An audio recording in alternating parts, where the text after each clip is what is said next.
pertolongan kepada kita di fasilitas kesehatan, baik fasilitas kesehatan tingkat pertama maupun fasilitas kesehatan yang rujukan. Kita semuanya tahu untuk hal tersebut ya.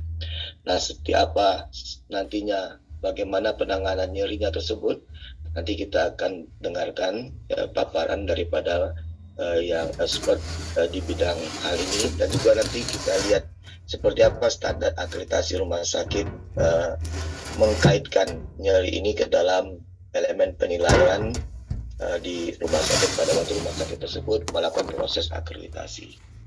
Perlu kami laporkan juga kepada Pak Ketua ID Wilayah Sumatera Utara, jumlah pesertanya sudah mencapai sekitar 260-an, dan ini berasal dari dokter, baik dokter umum maupun dokter spesialis, juga ada dokter gigi, dan juga ada peserta program pendidikan dokter spesialis khususnya anestesi, kemudian tenaga kesehatan lainnya seperti perawat, bidan, dan yang lainnya.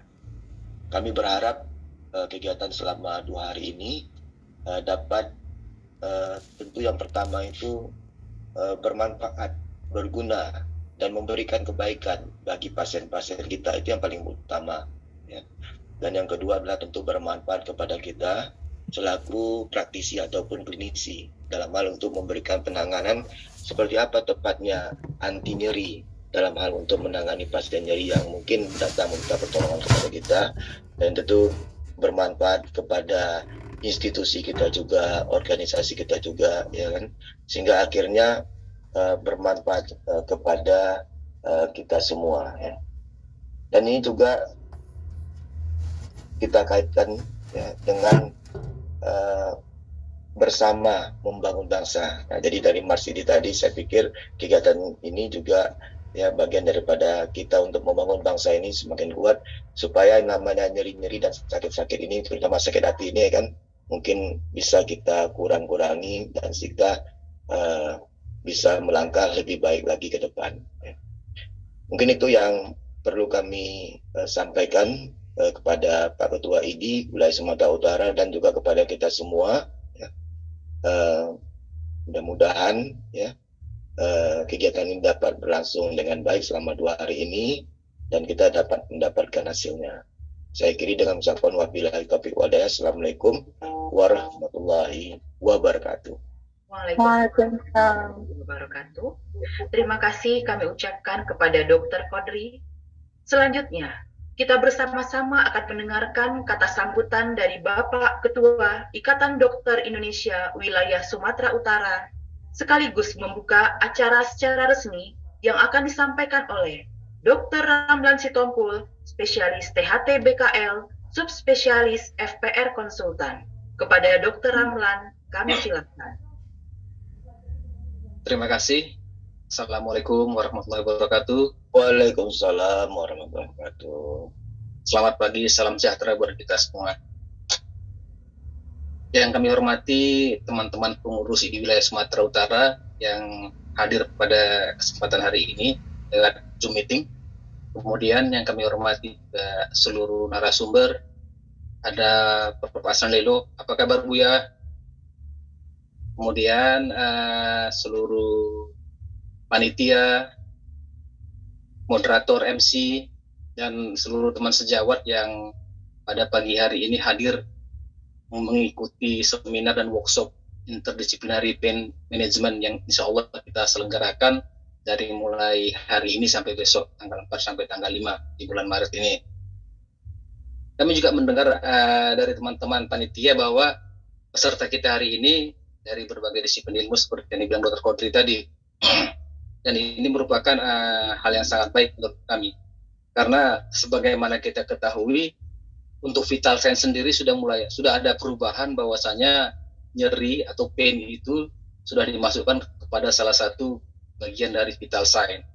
Sementara waktu dulu yang angkatan kami di angkatan Dr. Qadri dan mungkin yang junior-junior kami di kedokteran, bahwasanya itu tidak dimasukkan. Tapi begitu pentingnya hari ini pain ini, maka dimasukkan menjadi bagian dari vital sign. Salah satu komplain masyarakat dalam pelayanan kesehatan ini adalah masalah nyeri. Bahkan orang menciptakan lagu tentang nyeri banyak.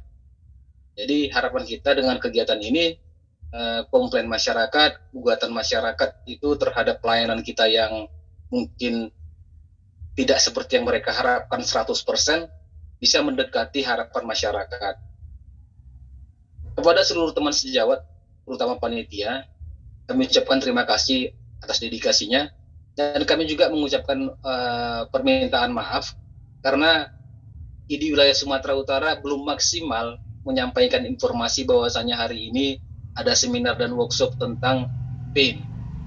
Yang kami yakin kalau misalnya ini terinformasikan dengan baik pada seluruh teman sejawat, mungkin pesertanya akan sangat ramai. Karena memang topik ini kita harapkan seluruh petugas kesehatan, tenaga kesehatan, medis bisa memahaminya dengan baik. Saya pikir demikian yang kami sampaikan. Semoga acara kita ini sukses bersama dan ada manfaatnya buat kita melayani masyarakat Indonesia. Kami pikir demikian yang bisa kami sampaikan dengan mengucapkan Bismillahirrahmanirrahim. Seminar dan workshop interdisciplinary pain management kami buka dengan resmi. Demikian kami kembalikan kepada MC. Billahi taufiq wal hidayah. Assalamualaikum warahmatullahi wabarakatuh. Waalaikumsalam warahmatullahi wabarakatuh. Terima kasih kami ucapkan kepada Dr. Ramlan. Selanjutnya kita kepada Bapak dan Ibu yang kami hormati, marilah kita bersama-sama menundukkan kepala seraya berdoa kepada Tuhan Yang Maha Esa. Untuk itu, kami silakan kepada Bapak Dr. Dedi Irawan Nasution, Magister Kesehatan, Magister Kedokteran Klinikal Patologi, Spesialis Patologi Klinik untuk memimpin doa. Kepada Dr. Dedi, kami silakan. Assalamualaikum. Untuk mengambil berkah pada acara kita hari ini, marilah kita sama-sama berdoa.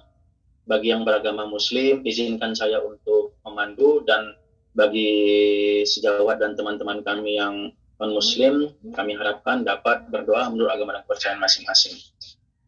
A'udzubillahi minasyaitonirrajim. Bismillahirrahmanirrahim. Alhamdulillahi rabbil alamin, wassalatu wassalamu ala asrofil anbiya'i wal mursalin wa ala alihi wa sahbihi ajma'in.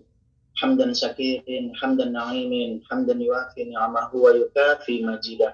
Ya Rabbana lakal hamdu kama yanbaghi li jalali wajhikal karimi wa azimi sultanik.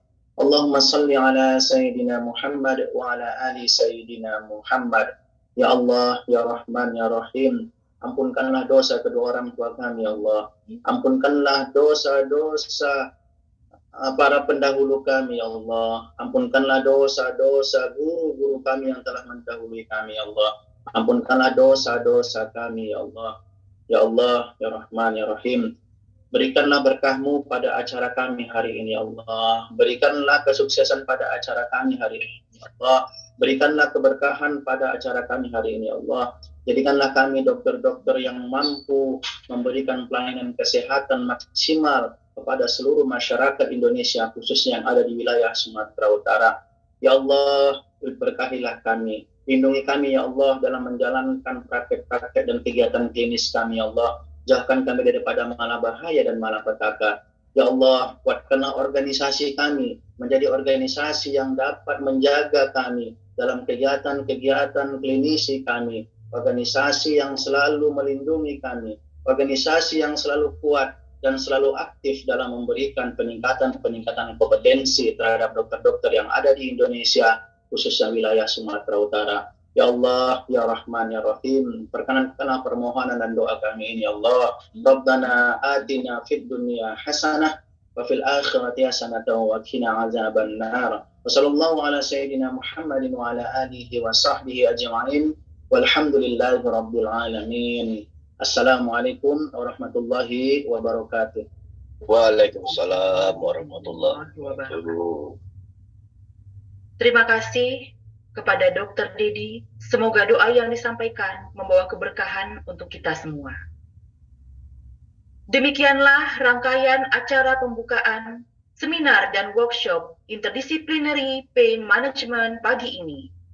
Selanjutnya, kepada semua peserta seminar dan workshop, silakan mengisi link absensi yang akan segera kami share pada chat di bawah ini. Terima kasih. Bapak dan Ibu peserta seminar dan workshop yang kami banggakan. Acara selanjutnya memasuki sesi ilmiah pertama yang akan dipandu oleh moderator kita, Dr. Dedi Irawan Nasution, Magister Kesehatan, Magister Kedokteran Klinikal Patologi, Spesialis Patologi Klinik. Berikut kami sampaikan kurikulum vitae moderator. Nama, Dr. Dedi Irawan Nasution, Magister Kesehatan, Magister Kedokteran Klinikal Patologi, Spesialis Patologi Klinik. NPAID 144997.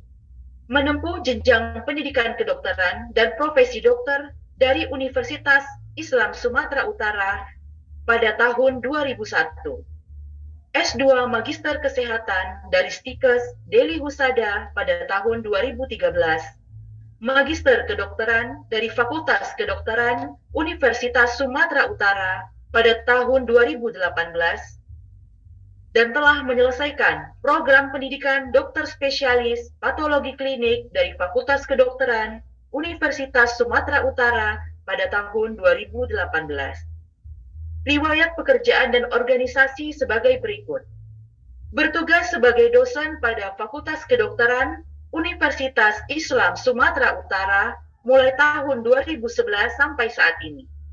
Menjabat sebagai Direktur Rumah Sakit Umum Nur Aini pada tahun 2016 sampai saat ini. Menjabat sebagai Kepala Instalasi Laboratorium pada Rumah Sakit Nur Aini dari tahun 2022 sampai saat ini. Dan pada periode ini menjabat sebagai Wakil Sekretaris 1 Ikatan Dokter Indonesia Wilayah Sumatera Utara periode jabatan 2021-2024. Demikianlah kurikulum vitae moderator sesi ilmiah yang pertama pagi ini. Kepada Dr. Dedi, kami silahkan. Terima kasih kami ucapkan kepada MC. Assalamualaikum warahmatullahi wabarakatuh. Untuk mempersingkat waktu, mungkin kita akan masuk pada pemateri yang pertama. Mohon kepada IT boleh ditampilkan untuk kurikulum vitae pembicara kita yang pertama.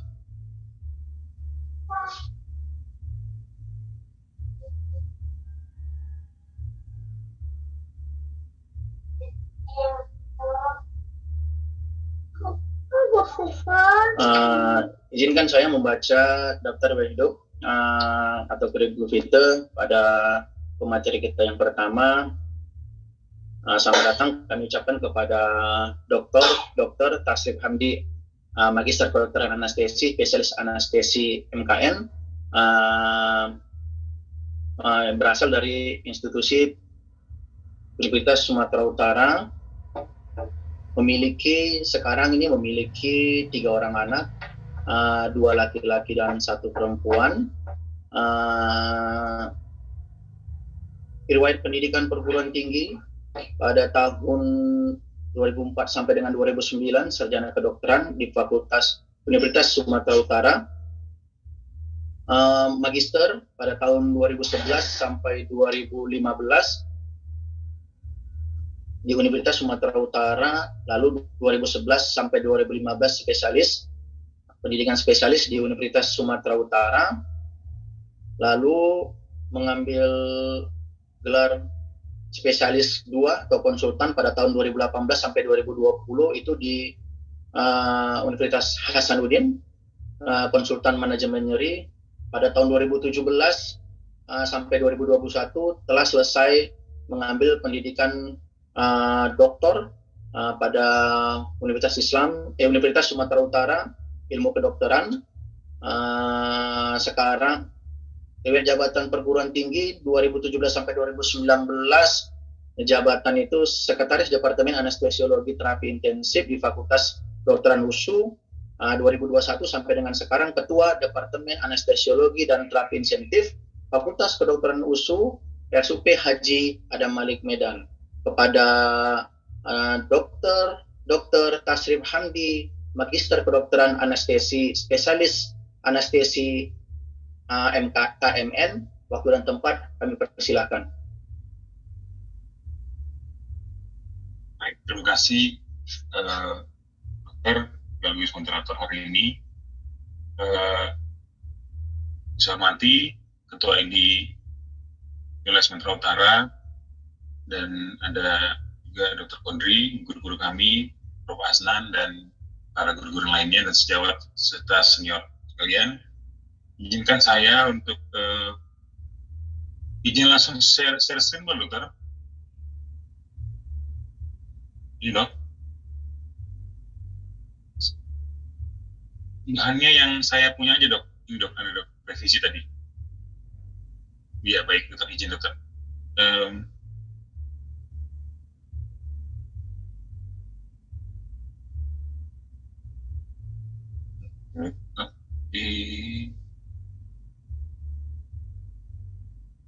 Oke.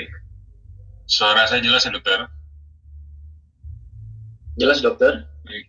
Ya, izin para guru sekalian, bukanlah maksud menggurui, mungkin ini bisa menjadi bahan sharing untuk kita semua, dan apapun yang saya sampaikan di sini lah Mbak, sebatas dari sependek dari pengetahuan saya dapatkan, dan tidak menjadi suatu kebenaran mutlak bagi kemudian hari, karena memang kedokteran itu sifatnya ilmunya sangat dinamis. Hari ini saya coba untuk sharing tentang anatomi dan fisiologi nyeri, karena sebelum kita melakukan terapi atau manajemen nyeri, maka secara wajib kita harus tahu tentang anatomi fisiologi nyeri, dan sebenarnya memang belum sepenuhnya dapat di bangku perkuliahan kita dahulu, karena memang nyerinya masih masuk ke dalam sub-sub ilmu tertentu. Dan kayak di Makassar itu mereka S1 sudah ada khusus kurikulum mengenai nyeri, bahkan panduan untuk S1-nya sudah diterbitkan. Katanya sekedar tak kenal maka tak sayang, ya sekedar perkenalan saja, tadi sudah disampaikan oleh Dr. Dedi. Ini agak untuk slide-nya buat lucu-lucuan aja. Saya bertugas di POSU, ada Malik Hospital, swastanya di Mitra Medika Premier sama Malayanti Hospital. Dan kenapa nyeri ini penting, sudah diucapkan oleh Dr. Kamlan, Dr. Kodri, bahwa secara statistik kita dari 5 orang maka 1 mengalami nyeri akut, dan 1 dari 10 mengalami nyeri kronik. Termasuk, tapi tidak termasuk nyeri dompet dan dompet kosong, tidak. Ini nyeri berkaitan dengan proses penyakit. Nah, sebelum nyeri terjadi, tentu tubuh punya parabolanya, tubuh punya sesuatu yang bisa menangkap insangan dari luar. Kalau dalam bahasa kedokteran, stimulus dari luar, yang menangkapnya itu tentu adalah sesuatu yang disebut sebagai reseptor atau nosiseptor. Ini ibarat parabolanya, ya, yang khusus menangkap stimulus-stimulus yang nanti akan diterjemahkan sebagai suatu nyeri. Nanti di akhir setelah kita akan mengerti definisi nyeri tersebut, dan sebelum kita ke sana, kita akan belajar tentang anatomi fisiologi nyeri dulu, sehingga nanti pada akhirnya kita akan mengerti kenapa definisi nyeri itu seperti itu.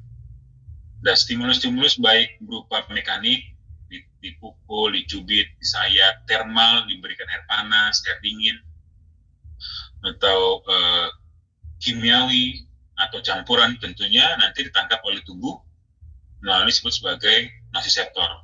Nosiseptor itu adalah reseptor khusus untuk menangkap stimulus-stimulus yang bersifat merusak, seperti ibaratnya parabola. Dan cara nyeri terjadi melalui proses disebut sebagai transduksi, kemudian ada disebut sebagai konduksi, disebut sebagai modulasi, dan pada transmisi dan persepsi.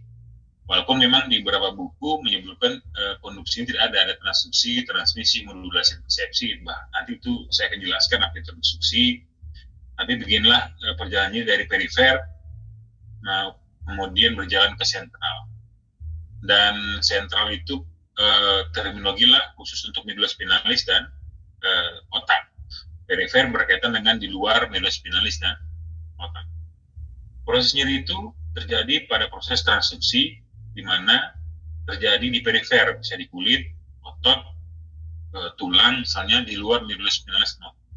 Jadi transduksi itu adalah proses di mana stimulus-stimulus yang baik berupa mekanikal, baik itu berupa termal, kimiawi, atau campuran, itu ditangkap oleh nosiseptor tadi, reseptor khusus nyeri itu, kemudian dirubah menjadi bentuk sinyal-sinyal listrik. Kita tahu bahwa pola komunikasi kita di tubuh itu adalah melalui transmisi potensial aksi dan pengeluaran dari neurotransmitter. Sehingga memang proses perangsangan mekanik, termal, kimiawi, atau multimodal tadi itu semuanya akan dirubah menjadi proses disebut sebagai transduksi, pada akhirnya nanti bisa dikomunikasikan ke jaringan berikutnya. Kemudian setelah transduksi, sinyal nyeri tadi yang dalam bentuk potensial aksi, bentuk neurotransmitter, sinyal listrik tadi akan dipropagasikan, akan diperkuat dari ujung saraf nosiseptor tadi ke serabut-serabut saraf. Nah, jadi kalau tadi dia misalnya ada rangsangan kimia mekanik, termal misalnya dipukul, disayat, kemudian dia mengalami proses transduksi, potensial aksi, menjadi bentuk sinyal listrik, kemudian dikomunikasikan ke merulus spinalis, sebelumnya prosesnya sebagai konduksi. Prosesnya itu tentu melibatkan jaringan saraf kan. Pertama ada yang nangkap berupa seperti parabola, itu nosiseptornya, kemudian dikonduksikan, diperkuat sinyalnya, dan kemudian dihantarkan melalui saraf-saraf perifer. Sarafnya itu apa? Sarafnya itu adalah A-delta dan C-fiber. Jadi kita punya serabut-serabut saraf yang khusus membawa rangsangan nyeri berupa A-delta dan C-fiber. Sebagai pengulangan kita di masa S1 dokteran dan di dunia medis, perawatan misalnya, dan medis lainnya, ini saraf kita itu ada 4, ada A-alpha, A-beta, A-delta, dan C-fiber. A-alpha itu tugasnya sebagai retropersepsi, artinya dia sebagai orientasi tempat, A-beta sebagai sentuhan, A-delta, dan C-fiber bagian nyeri. Kita lihat bahwa A-alpha, A-beta ini memiliki, dan A-delta ini memiliki mielin. Jadi ketika serabut saraf memiliki mielin, dia berarti hantaran saraf itu sangat cepat sekali. Semakin dia bermelin dan diameternya makin besar, maka hantaran saraf yang di bawah itu semakin cepat. Kita lihat A-alpha ini kita asumsikan sebagai kecepatan yang bisa sampai pesawat terbang. A-beta sebagai Formula 1 kecepatannya. A-delta seperti naik sepeda, dan C-fiber seperti orang berjalan kaki. Nah, Maha Besar Allah SWT menciptakan saraf khusus membawa nyeri itu khusus dibawa oleh A-delta dan C-fiber. Jalannya lambat. Bayangkan kalau saraf khusus membawa nyeri itu, ya saraf perifer ke sentral itu dibawa oleh A-alpha dan A-beta. Maka sedikit-sedikit orang bisa merasa nyeri. Nah, jadi kalau nanti pertanyaan ini, serabut saraf khusus membawa nyeri siapa? Itu A-delta dan C-fiber. Disarapi oleh saraf yang bermelin tapi diameternya kecil, dan C-fiber sifatnya non-myelinated fiber. Jadi kalau dia non-myelinated, maka perjalanan hantaran sarafnya yang dibawa dari nosiseptor sangat-sangat lambat, dia asumsikan sebagai orang yang sedang berjalan kaki. Maka jangan heran kita kadang merasakan nyeri itu ketika nggak sadar, malamnya udah terasa, tahu udah lebam aja di kaki gitu kan, atau lagi mandi malam, ini kaki udah luka aja, dari mana lukanya, itu kadang kita tidak sadar. Bedanya apa ketika ada A-alpha, A-delta itu? Nah, kalau A-delta fiber dia lebih bersifat rapid conduction, memang dia relatif lebih cepat dibandingkan dengan C-fiber ini, tapi dibandingkan dengan A-alpha, A-beta sifatnya sangat lambat. Kemudian ketika ada rangsangan, maka A-delta fiber ini hanya mampu menerima rangsangan atau menangkap rangsangan mekanik dan termal saja. Sementara C-fiber dia bersifat polimodal, mekanik, termal, kimia, semua bisa tangkapnya. Dan neurotransmitternya, kita kan kalau di komunikasi antar sel itu kan sifatnya adalah menggunakan neurotransmitter. Pada A-delta fiber menggunakan neurotransmitter glutamat, sementara C-fiber glutamat dan substansi P. Bedanya apa? Ketika proses pada nyeri akut pain, kronik nyeri akut, maka yang banyak terlibat adalah A-delta fiber. Nyerinya bersifat tajam lokasi jelas. Sementara ketika sudah masuk nyeri kronik more than 3 months, nanti kita akan jelaskan beda kronik, maka pada nyeri kronik sifatnya yang berperan adalah C-fiber, yang mana sifatnya bersifat tumpul. Nyerinya bersifat tumpul seperti ini, yang tidak tajam seperti spike seperti ini. Dan yang neurotransmitter banyak adalah substansi P. Substansi P ini neurotransmitter yang sangat berperan dalam menimbulkan suatu disebut sebagai nyeri kronik. Nah, setelah tadi mengalami transduksi, kondiksi, masuk kita pada fase modulasi. Jadi tubuh kita juga punya mekanisme supresif atau braking mechanism. Jadi tidak hanya mobil aja punya rem, tubuh juga punya disebut sebagai bagaimana tubuh berupaya untuk menghilangkan nyeri atau mengurangi nyeri pada stimulus yang datang dari perifer.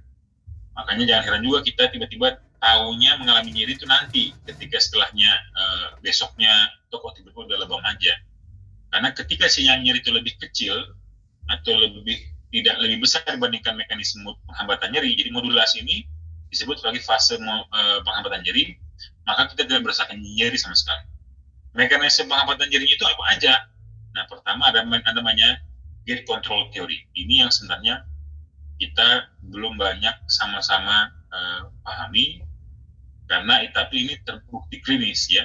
Ditemukan oleh Metzler dan Moll 1965 bahwa ketika saraf alfa, A beta dirangsang, atau diberi stimulus. Tadi ingat bahwa alfa itu sifatnya adalah propriocepsi, A beta sifatnya adalah sangat bersifat sentuhan. Maka ketika alfa beta itu distimulus, misalnya dipegang atau diusap-usap, maka sinyal nyeri dari C-fiber, A-delta dan C-fiber itu, terutama C-fiber ya, itu terhambat masuk seperti gerbang. Ketika alfa betanya udah distimulus, maka gerbang untuk masuknya sinyal nyeri dari perifer ke susunan saraf pusat itu terhambat, sehingga terjadilah penghambatan nyeri.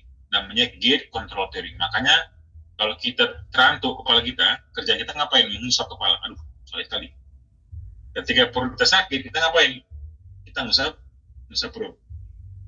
Ketika kita dicubit mama kita bisa cubit langsung ngusap bekas cubitan. Itu bagian dari menstimulus alfa dan beta. Seperti anak ini, ketika dia mengalami nyeri atau ketakutan, misalnya dia melakukan mekanisme propriocepsi alfa beta dengan memegang dengkulnya.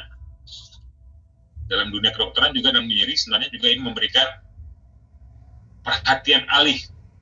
Dia tidak terfokus pada nyeri saja. Ya, makanya kita punya salah satu mekanisme dalam penghambatan tubuh adalah gate control theory. Jadi ketika alfa beta ini dirangsang, yaitu sentuhan, rabaan, maka sinyal nyeri dari C-fiber ini akan terhambat. Gerbangnya langsung tutup sehingga tidak sampai ke otak. Ingat, sinyal nyeri akan diterjemahkan sebagai nyeri kalau sinyal nyerinya sampai ke otak. Nanti kita bisa jelaskan. Ini si Metzler and Moll-nya, satu dari Kanada ya, mereka menemukannya.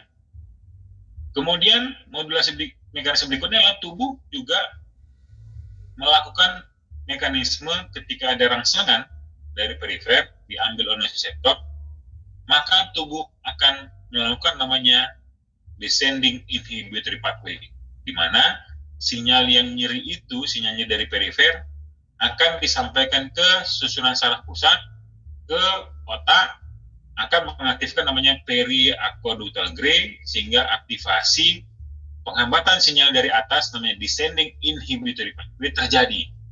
Wujudnya apa? Wujudnya adalah pengeluaran berupa zat kimia yang setara dengan morfin, opioid. Berupa kita punya opioid endogen, berupa namanya endorfin, ya, berupa endogenous morfin. Kita punya morfin endogen, ya. Kemudian noradrenalin dan serotonin. Makanya ada orang-orang yang kita lihat pada acara kepastian tertentu, dia tusuk sana pipinya, tusuk sini, badannya digantung pakai zat besi sekalipun, dia tidak mengalami nyeri. karena dia mampu mengaktifasi sistem modulasi pada tubuhnya. Bagaimana ini? Nah, kita lihat. Nah, ketika orang ini akan aktif pas kapan? Pertama, ketika dia happy, ya kan?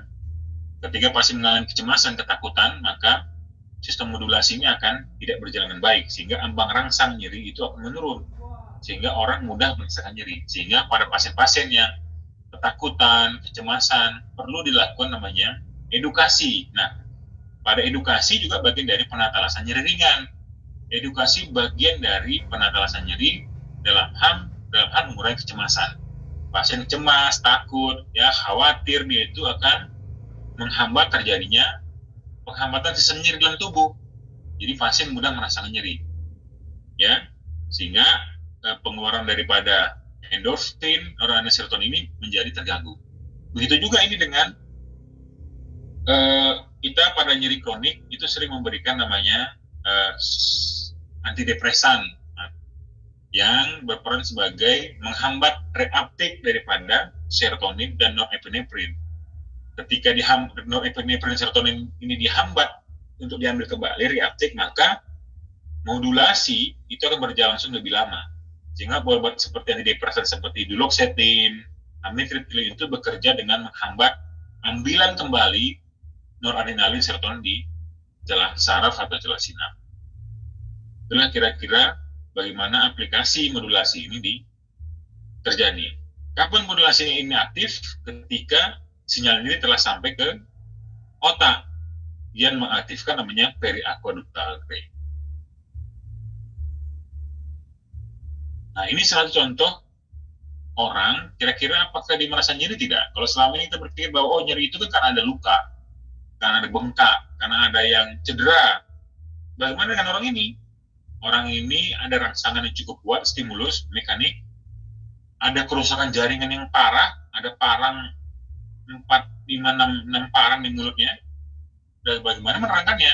Nah, ketika orang, ya tentu jangan dipraktekkan di rumah ya, ini sampai saat ini memang nyeri pesangan ini menjadi misteri bagi dunia kedokteran. Jadi masih banyak peluang untuk melakukan penelitian.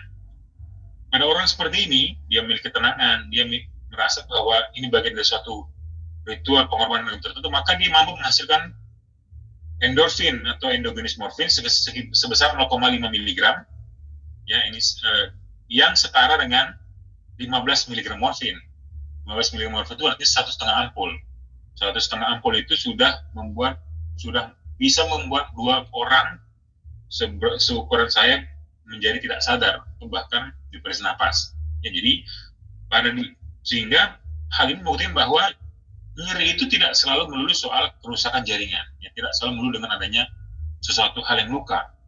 Jadi memang ketika ada pasien datang dengan keluhan nyeri, yang pertama diperintahkan adalah jangan mencari, mana yang luka Pak, mana yang bengkak, gak ada yang luka kok, gak ada yang bengkak. Nah, nanti kita akan pelajari lagi bagaimana itu terjadi. Jadi ketika descending inhibitory pathway terjadi, maka terjadi perangsang pada periaqueductal gray yang pada akhirnya nanti akan mengeluarkan opioid endogen berupa endorfin tadi, dan merangsang struktur-struktur di otak berupa seperti nucleus magnus, locus coeruleus, ya, untuk mengeluarkan juga berupa endorfin, norepinefrin, serotonin, sehingga terjadi hambatan nyeri pada level di medulla spinalis. Jadi penghambatan nyeri itu dimulai di mana? Di fase modulasi di medulla spinalis oleh pertama dengan gate control teori, kemudian oleh descending inhibitory pathway yang dikerjakan oleh tadi si periaqueductal gray melalui sinyal nyeri yang datang dari bawah. Semoga kita tidak bosan mempelajari fisiologi karena memang ini sangat penting sekali. Nah, dari medulla spinalis tadi masuk transduksi, konduksi, modulasi, kemudian sinyal nyeri akan mengalami proses transmisi dari medulla spinalis ke talamus dulu. Jadi nanti kalau membaca buku nyeri ada istilahnya first order neuron, second order neuron, ada third order neuron. Jadi antara sinyal nyeri dari perifer ke medulla spinalis itu dibawa oleh saraf A delta dan C fiber tadi, dia akan bersinaps, bersimpang di medulla spinalis oleh saraf yang akan melanjutkan ke talamus. Saraf dari perifer ke medulla spinalis itu namanya digolongkan menjadi first order neuron. Saraf dari medulla spinalis yang membawa ke talamus itu second order neuron. Dari talamus ke cortex cerebri itu namanya third order neuron. Jadi ketika saraf dari medulla spinalis itu dibawa ke talamus, nah dari talamus, gerbangnya talamus, maka sinyal nyeri akan direlay bersama-sama, akan dipencetkan, dikonvergesikan pertama secara bersama-sama, misalnya ke sensori korteks. Sensori korteks itu berperan untuk bagian perilaku. Jadi setelah sinyal nyeri sampai ke otak, itulah baru stimulus itu diterjemahkan sebagai kondisi nyeri. Sinyal nyeri akan sampai ke korteks cerebri, kemudian sinyal nyeri akan sampai ke sistem limbik. Sistem limbik ini menegaskan bahwa nyeri akan melibatkan sistem emosi, baik emosi senang maupun emosi yang marah. Ya, kalau ada orang mengalami nyeri, kalau dia ada marah-marah, ya dimaklumi saja. Ya, karena memang sistem limbiknya juga ikut aktif. Ketika orang sinyal nyeri juga akan mengaktifkan namanya sistem reticular activating system, RAS system. Makanya ketika nyeri, RAS-nya aktif, maka orang nyeri tidak bisa tidur. Makanya gampang ketika ada orang mengeluh nyeri ece-ece, dok saya nyeri lah, tanya, nyerinya ibu bisa tidur apa enggak? Oh bisa. Kemungkinan dua, ketika dia bisa tidur, dia mengeluhkan ece-ece atau dia nyeri tidak terlalu hebat. Jadi orang ketika nyeri hebat itu tidak akan bisa tidur karena reticular activating systemnya aktif. Kemudian dari talamus juga sinyal nyeri juga akan mengaktifasi tadi periaqueductal gray. Jadi periaqueductal gray ini tadi aktif tadi ini akan memulai terjadinya descending inhibitor pathway dalam mengeluarkan endorfin, noradrenalin dan serotonin. Nah, ketika itu sinyal nyeri sampai ke otak, maka ini disebut sebagai nyeri. Maka jangan heran kalau kita kadang nyadar nyerinya nanti belakang-belakangan ya. Atau jangan heran sekarang kok orang bisa nggak nyeri sama sekali di hipnoterapi karena dia hipnoterapi itu bekerja di merubah persepsi seorang tentang nyeri. Kok bisa ya pasien tadi padahal di mulutnya parang masuk 5-6 biji karena dia bisa mempengaruhi 75% psikologinya dalam menghadapi nyeri. Ingat, ketika nyeri terjadi di saluran saraf pusat di otak, maka sebenarnya adalah paling besar komponen psikologis. Jadi jangan anggap remeh ketika kita mengedukasi nyeri untuk mengurangi rasa cemasnya, anxiety-nya, anger-nya, fear-nya, dan depresinya. Ketika pasien masuk kepada nyeri kronik, maka komponen psikologinya jauh lebih besar dibandingkan komponen somatik atau jaringan. Jadi ketika menghadapi orang dengan nyeri, terutama nyeri kronik, ingat problemnya bukan nyeri somatik lagi, tetapi adalah masalah problem psikologis lebih besar. Sehingga pada nyeri kronik, bukan lagi NSAID obatnya anti-inflamasi, tentu obatnya adalah adjuvan terlebih dahulu. Adjuvan itu apa? Obat anti nyeri yang dapat meningkatkan kerja dari analgetik seperti antidepresan, antikonvulsan. Tetapi ketika nyeri akut, oke, kita boleh menggunakan antiinflamasi, oleh karena memang prosesnya adalah proses ada jaringan yang rusak, inflamasi. Setelah kita paham mengenai konsep nyeri di saraf pusat, maka saya ulangi, ketika sinyal nyeri tadi, sinyal dari luar tadi sampai ke otak, baru diterjemahkan sebagai suatu nyeri. Makanya dulu istilahnya adalah no brain, no pain. If you have no brain, you have no pain. Jadi ketika sinyal nyeri tidak sampai ke otak, maka itu ini perumpamaan saja. Maka kalau ada orang marah dulu, kira-kira waktu saya koas, dasar kok nggak punya otak katanya, maka mungkin benar karena memang otak kita sama otak pasien itu tidak sama karena hanya pasien bisa merasakan nyeri sendiri. Nah, secara kesimpulan saya ulangi bahwa biar ingat bahwa ketika terjadi stimulus dari luar, misalnya mekanik, termal, kimiawi, ya, itu akan diterjemahkan dalam proses transduksi menjadi sinyal-sinyal listrik, menjadi potensial aksi, kemudian dipropagasi, diperkuat oleh proses konduksi, dibawa oleh saraf-saraf A delta dan C fiber ke medulla spinalis dan bersimpang. Simpangan ini kemarin disebut sebagai first order neuron. Dari medulla spinalis dia akan mengalami proses namanya inhibisi atau braking system. oleh gate control teori tadi, dan pengeluaran berupa endorfin, norepinefrin, dan adrenalin. Kalau memang ternyata hambatan modulasi tidak tercapai, maka sinyal nyeri akan lanjut ke zona saraf pusat otak, dibantu dari otak untuk mengalami descending inhibitory pathway. Kemudian juga sinyal nyeri dari medullospinalis ke otak ini akan tadi nyampe kemana? Ke sensory cortex untuk proses persepsi, terus afeksi, kognisi, ya, perilaku bagaimana dia menghadapi nyeri. Kemudian sampai ke sistem limbik, bagian emosi, sampai ke sistem periaqueductal gray tadi untuk mengurangi nyeri melalui descending inhibitory pathway.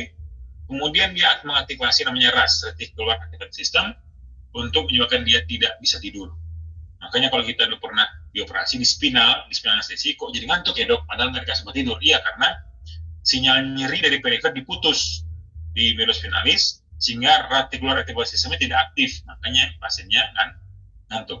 Untuk itu maka secara definisi, nyeri adalah pengalaman sensori dan emosional. Tadi bahwa nyeri itu ditangkap oleh saraf-saraf, ditangkap oleh nociceptor, karena nyeri itu berkaitan rasa, ya, maka sifatnya sangat subjektif dan melibatkan emosi. Tentu limbik tadi aktif yang tidak menyenangkan, ya, makanya tidak ada nyeri yang menyenangkan akibat kerusakan jaringan, baik mekanikal, termal, kimiawi, ya, baik aktual, atau maksudnya jelas disayat, dipukul, bengkak, maupun potensial. Seperti Anda dicubit, nyeri, kemudian dilepas, dari jaringan merah, bengkak nggak ada, luka nggak ada, tapi nyeri. Atau digambarkan dalam bentuk kerusakan. Contoh, pada pasien dengan phantom pain. Orang amputasi di bawah lutut. Amputasi udah lama, 22 tahun, lukanya pun sudah sembuh, tapi pasien bisa merasakan nyeri. Disebut sebagai potensial. Jadi, ketika nyeri terjadi, nyeri itu terjadi baik oleh kerusakan jaringan nyata atau tidak ada kerusakan jaringan. Jadi ketika nyeri terjadi, jangan kita selalu mencari nggak ada yang luka kok, nggak ada yang bengkak kok, tidak. Orang dengan fibromialgia itu nyeri seluruh tubuh, itu nggak ada yang luka, nggak ada yang bengkak, ya. Orang phantom pain udah diamputasi kakinya, bonggolnya udah sembuh, nggak ada yang luka, nggak ada yang bengkak. Orang dengan nyeri pasca operasi, bekas luka sayatan, lukanya udah sembuh, tapi nyeri terus masih ada. Jadi saya bilang nyeri adalah pengalaman sensorik, pengalaman rasa. Kalau rasa berarti sifat sangat subjektif, nggak bisa kita samakan. Dan emosional yang tidak menyenangkan karena limbiknya aktif akibat kerusakan jaringan. Jelas, karena kerusakan jaringan akan mengaktifasi daripada nociceptor untuk mengeluarkan beberapa neurotransmitter berupa glutamat dan substansi P misalnya. Baik aktual, jelas rusaknya, atau maupun potensial. Jadi maupun rusak jaringan atau nggak rusak jaringan, itu tetap bisa muncul sebagai nyeri. Cara patofisiologi, klasifikasi nyeri berdasarkan waktu, ada akut atau kronik. Akut dikatakan akut kurang 3 bulan, kronik lebih di atas 3 bulan. Tapi akut pada kronik dikatakan kronik jika lukanya udah sembuh juga, lukanya sembuh nih, tapi nyerinya masih berlangsung, itu bisa dikatakan sebagai nyeri kronik. Misalnya luka kena sayatan pisau misalnya, udah seminggu, lukanya udah sembuh, udah kering, malah nyerinya masih muncul, itu bisa disebut sebagai nyeri kronik. Atau berdasarkan waktu, udah 3 bulan nyeri bertahan, disebut sebagai nyeri kronik. Atau berdasarkan severity keparahan, bisa sebagai nyeri ringan, sedang, atau berat. Nanti kita belajar bagaimana menentukan nyeri sedang berat berdasarkan dari penyebab nyeri. Kemudian berdasarkan patofisiologi, disebut sebagai nociceptif dan neuropatik. Kemudian dari lokasi, nanti kita akan bahas. Nah, beda akut sama kronik apa? Tentu akut tadi kurang dari 3 bulan, atau nyeri saat munculnya muncul sebelum luka sembuh. Sedangkan kronik itu dia nyerinya bertahan ketika lebih dari 3 bulan, atau lukanya sudah sembuh bahkan tapi nyeri masih berlangsung. Dan mengobati nyeri akut itu gampang, kasih opioid, kasih anti inflamasi, selesai. Pada nyeri kronik agak lebih sulit, oleh karena faktor neuropatiknya lebih besar. Maksudnya apa dok? Neuropatik itu adalah nyeri yang semulanya akut, ya kan? Akut itu oleh karena memang terjadi inflamasi, akan melangsang terus jaringan saraf perifer, dirangsang terus menerus, pada akhirnya akan terjadi namanya neural plasticity atau kerusakan jaringan saraf perifer sentral, disebut sebagai neuropatik. Kapan dikatakan nociceptif? Nociceptif itulah nyeri oleh karena kerusakan jaringan, biasa sifatnya akut. Sementara neuropatik, nyeri oleh karena kerusakan jaringan saraf, biasa muncul oleh baik karena bersifat mekanik, misalnya saraf potong, atau bersifat metabolik, seperti pada diabetik. Maka neuropatik sifatnya big umbrella. Jadi semua penyebab bisa menimbulkan kerusakan jaring saraf bisa menimbulkan nyeri neuropatik. Dan pada chronic pain itu problem kognitif psikologisnya lebih besar, sehingga fokus pengobatan pada chronic pain itu tidak serta-merta melulu pada antiinflamasi. Makanya jangan, nanti Prof. Hasan akan jelaskan, tidak semua nyeri obatnya ketolak. Ya, kita akan belajar dengan Prof. Hasan bagaimana kita menanganinya. Nah, tapi berdasarkan lokasi, ada disebut sebagai somatic pain. Kapan disebut somatic pain? Kalau sifat nyerinya sangat jelas. Kalau pasien bilang bisa menunjuk lokasi nyeri dengan jelas dengan satu jari, maka nyerinya disebut sebagai nyeri somatik. Lokasi jelas pada kulit, otot, tulang, tapi sebenarnya otot tidak punya reseptor nyeri. Yang punya itu kulit, kemudian periosteum, yang sifatnya ini sangat jelas, well localized. Sementara pada visceral pain, itu nyeri pada organ dalam, sifatnya ini sangat tidak jelas, poorly localized. Jadi kalau bilang contoh, dan seringnya refill pain dia. Jadi misalnya orang nyeri perut, misalnya, dia selalu bilang, misalnya nyeri perut, misalnya nyeri perut, dia bilang, aduh, seluruh perut itu sakit, atau nyeri di jantung misalnya. Kalau orang bilang, nyeri apa, sakit jantung di mana nyerinya? Oh, di sini. Dia menunjuk satu jari. Tidak mungkin, karena nyeri jantung itu nyeri disaraf oleh saraf visceral, organ dalam, maka sifatnya bersifat visceral, bersifat tumpul dan pure localized. Kalau sakit jantung itu umumnya dibilang, seluruh dada saya ini penuh dok, atau sampai ke tangan atau punggung gitu. Jadi kalau orang bisa atau pasien bisa menunjuk satu jari di mana nyerinya, itu kemungkinan bersifat non-systemic. Jadi kadang kita merasa kok ada referred pain ya. Jadi sebenarnya visceral ini sering berupa referred pain atau nyeri alih ya. Jadi kenapa ini terjadi? Oleh karena memang adanya teori proyeksi, ini masih teori ya, belum bisa dijelaskan secara penuhnya, tapi teori proyeksi konvergensi Siraj bilang bahwa memang ada dua organ yang masuk pada jalur yang sama. Jadi ketika appendix misalnya, appendicitis akut belum terparasi ya, itu nyeri alihnya sampai ke bagian dada, bahkan ke punggung, atau bahkan sampai ke ulu hati. Tapi ketika dia sudah membocor ke appendixnya, peritoneum terstimulus, maka nyerinya sudah sampai ke localized di perut, di peritoneum, bisa bersifat peritonitis localized atau diffuse peritonitis. Jadi karena ada dua organ pada satu jalur yang sama, maka muncul disebut sebagai nyeri alih. Tadi nociceptive pain, bagian secara patofisiologi, nociceptive pain ini sebenarnya adalah nyeri yang diciptakan oleh Allah sebagai mekanisme proteksi. Tubuh masih tahu bahwa tubuh sedang mengalami kerusakan jaringan. Jadi ada juga orang kelainan kongenital, saya lupa kelainannya apa, yang tidak memiliki reseptor nyeri. Jadi ketika dia mengalami luka, bengkak, patah tulang, atau cedera pada tubuhnya, dia nggak tahu, dan biasa umurnya pendek. Jadi nociceptive pain ini nyeri berupa oleh karena adanya kerusakan jaringan. Jadi tubuh sudah ngasih tahu nih bahwa tubuh sedang mengalami kerusakan jaringan. Makanya nyeri juga sebagai anugerah dari Allah SWT bahwa sebagai pertanda bahwa tubuh sedang mengalami kondisi yang tidak baik-baik saja. Jadi secara pembagian nyeri, saya ulangi, berdasarkan ada durasi, ada akut dan kronik. Di severity ada ringan, sedang, berat. Ada patofisiologi berdasarkan nociceptive, neuropatik. Nah, neuropatik itu adalah nyeri oleh karena kerusakan jaringan saraf, baik karena mekanik atau proses metabolik seperti diabetes mellitus. Terjadi umumnya oleh karena proses namanya peripheral central sensitasi atau central sensitasi. Apa sensitasi? Ya, saraf periferi makin sensitif, ambang rangsang nyeri makin turun. Ketika ambang rangsang nyeri turun, maka pasien mudah merasakan nyeri. Kenapa ini terjadi oleh karena nyeri akut yang dibiarkan. Misalnya dia luka bekas pos operasi laparotomi, penanganan nyeri akutnya nggak optimal, terjadilah namanya sensitasi perifer. Terjadi namanya pengeluaran neurotransmitter di perifer secara terus-menerus. Terjadi perangsang terus-menerus di saraf perifer, di gambar ini, maka lama-lama terjadi peripheral sensitivitas. Ambang rangsang nyeri di perifer itu menjadi sangat rendah. Setelah di perifer terjadi, nular kemudian ke sentral.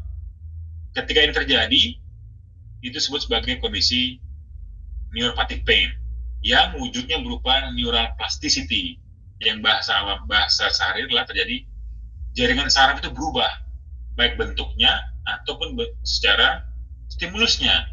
Jadi pada kondisi normal seperti di atas ini ya, Ketika terjadi rangsang pada reseptor, ya dia normal aja dan sebagainya. Tapi ketika pada proses sentral atau peripheral sensitizasi misalnya, yang sebenarnya tidak membawa nyeri, misalnya ini low threshold mechanism ini nyebrang dia ke bagian yang menangkap rasa nyeri tadi. Di rabaan ini aja bisa menimbulkan nyeri. Makanya gejalanya sering berupa adanya seperti hiperalgesia dan alodinia. Jadi gejala neuropatik ini khasnya berupa adanya suatu seperti rasa terbakar. Yang sering itu ini hiperalgesia. Jadi kayak dicubit level 1 sama dia udah level 10. Hanya ambang rangsangnya menurun. Ada alodinia, nyeri timbul karena nyeri sentuhan aja, atau nyeri yang non bikin atau rangsangan yang bikin nggak nyeri seperti rabaan, kena angin gitu, sama dia udah menimbulkan nyeri. Baru semalam datang pasien dari Subuh Salam, kita diurus dengan trigeminal neuralgia, dia kena angin aja, pipi kanannya itu udah merasakan nyeri, ya. Dia mengunyah, kena angin, sikat gigi, bercakap aja udah merasa nyeri dia, rasa baal, bas, ya, itu muncul sebagai kondisi nyeri. Hal ini terjadi karena apa? Kenapa neuropati terjadi? Oleh karena lesi atau nyeri akut yang dibiarkan, atau oleh karena kerusakan jaringan saraf secara langsung melalui mekanik, atau melalui mekanisme metabolik seperti diabetes. Jadi hal ini terjadi karena melalui mekanisme peripheral sensitizasi dan central sensitizasi. Nah, ini contoh kasus hari-hari kita. Nociceptive pain itu ada nociceptive, ada neuropati, ada yang mix. Contoh nociceptive itu adalah nyeri akibat kerusakan jaringan seperti bengkak, sayat, nyeri pasca operasi, ya, nyeri karena KLL. Kalau dia neuropatik itu seperti jelas seperti imposeretic neuralgia, trigeminal neuralgia, ya, ini contoh nyeri neuropatik. Campuran ya seperti low back pain. Kenapa campuran? Dia udah misal low back pain, kenapa campurannya? Karena dia di situ terjadi misalnya pada kasus ANP misalnya, nukleus preposisi keluar menekan jaringan saraf sekitar dan pembuluh darahnya. Pembuluh darahnya kan mensarapi saraf yang tekan tadi juga. Dia dari proses iskemik yang tertekan tadi mengalami proses inflamasi, kemudian jaringan saraf merusak tadi lama akan mengalami proses neuropatik. Kita sebut sebagai mixed pain. Jadi kalau ketika proses nociceptive pain terjadi, maka obatnya adalah obatnya adalah anti-inflamasi, memberikan opioid, misalnya pada kondisi neuropatik, no, anti-inflamasi tidak ada tempat. Makanya nanti kita belajar sama Prof. Azlan bagaimana membuat neuropatik, bagaimana nociceptive pain, bagaimana dengan mixed pain. Kemudian, nah ada faktor-faktor yang mempengaruhi masa nyeri, ya. Nyeri tidak hanya soal fisik saja, tetapi ketika depresi terjadi, biasa terjadi pada pasien dengan nyeri kronik, atau pada dengan nyeri kanker, ya, atau nyeri kronik lainnya, ya misalnya dia ada nyeri di pinggang, sementara dia adalah pekerja bangunan. Bayangkan dia pekerja bangunan, nyeri pinggang, nggak bisa bekerja, duit nggak ada, diceraikan istrinya, tinggalkan anaknya, ya, depresi, cemas, gimana kerja ya, ini semua nanti pada akhirnya akan mempengaruhi depresi, cemasan, amarah ini akan mempengaruhi tingkat keparahan nyeri, dan faktor fisik tadi itu juga akan pada akhirnya akan membuat konsep sebagai total pain. Jadi ketika kita bisa mengatasi nyerinya, maka ini semua bisa teratasi. Bayangkan kalau kita pasien dengan nyeri pinggang tadi, kita obati nyerinya, dia bisa bekerja, dapat duit, nggak jadi depresi, nggak jadi khawatir, nggak jadi marah, maka kualitas hidupnya akan meningkat. Maka kalau orang bilang, oh ngobatin nyeri gampang, kasih aja opioid banyak-banyak, kasih morfin banyak-banyak, oke, nyerinya hilang. Tapi apa yang terjadi? Pasien ngantuk, pasien nggak bisa BAB, pasien hipotensi, apa begitu? Tidak, karena kita nyeri ini pada hakikatnya adalah menghilangkan penderitaan dengan tujuan meningkatkan kualitas hidup. Maksudnya bagaimana dia bisa bekerja, bagaimana dia bisa beribadah, bagaimana dia bisa bersosialisasi. Bayangkan kalau nyeri tadi dikasih morfin banyak-banyak, apa yang terjadi? Kualitas hidupnya tidak akan bisa dikerjakan, tidak bisa bekerja karena ngantuk, tidur, oyong, mual, muntah, konstipasi yang merupakan bagian daripada efek samping daripada morfin misalnya. Itulah kira-kira faktor yang mungkin bisa kita kerjakan dalam mengurangi masa nyeri. Nah, sedikit tentang terapi tadi kita sudah belajar tentang apa itu transduksi, modulasi, transmisi, dan persepsi. Maka nanti akan diperluas oleh Prof. Azdan ketika bagaimana membuatnya nyeri. Ingat, nyeri itu 80% lebih bisa diatasi dengan terapi farmakologi. Untuk kita yang GP, jangan khawatir. Justru terapi farmakologi itu adalah basic kita dalam mengatasi nyeri. Kita menguasai sekali. Nah, ketika kita memberikan paracetamol, obat seperti COX-1, COX-2 inhibitor, ketorolac, dan kemudian diclofenac, ya, itu kerja di transduksi, kemudian memberikan anestesi lokal, kerja bisa di perifer. Kemudian ketika dokter anestesi memberikan obat seperti subarachnoid, epidural, anestesi, itu menghambat di proses transmisi. Kemudian kadang dicampur opioid intratekal, itu menghambat proses modulasi. Dan ketika di persepsi, bisa Anda juga dihambat kerjanya oleh opioid dan obat-obat ini termasuk katanya paracetamol. Jadi obat-obat bekerja di persepsi seperti apa? Opioid, antidepresan, antikonvulsan, termasuk hipnoterapi. Jadi konsep multimodal analgesi ini maksudnya apa? Memberikan dua macam atau lebih obat dengan kerja yang berbeda. Kata Prof. Azdan, jangan memberikan dua obat yang golongan yang sama dengan kerja yang sama. Misalnya ketorolac campur diclofenac nggak boleh, itu sesama NSAID. Ketorolac campur steroid, jangan, itu udahlah ketorolac di bawah, steroid di atas, itu namanya juga bisa mencelakai pasien. Yang boleh seperti apa? Misalnya paracetamol campur ketorolac, campur kodein boleh. Jangan nanti paracetamol campur ketorolac, campur kodein, campur tramadol, campur morfin, itu nggak boleh karena ada 3 opioid. Boleh kayak paracetamol campur ketorolac, campur kodein. Seperti itu. Nanti pembahasan akan mencoba meramu, mengajar kita bagaimana memberikan terapi analgetik yang bersifat nasional. Mungkin itu saja dari saya, Dr. Didi. Terima kasih. Assalamualaikum warahmatullahi wabarakatuh. Waalaikumsalam warahmatullahi wabarakatuh. Terima kasih dokter atas presentase ilmu yang diberi. Sungguh luar biasa.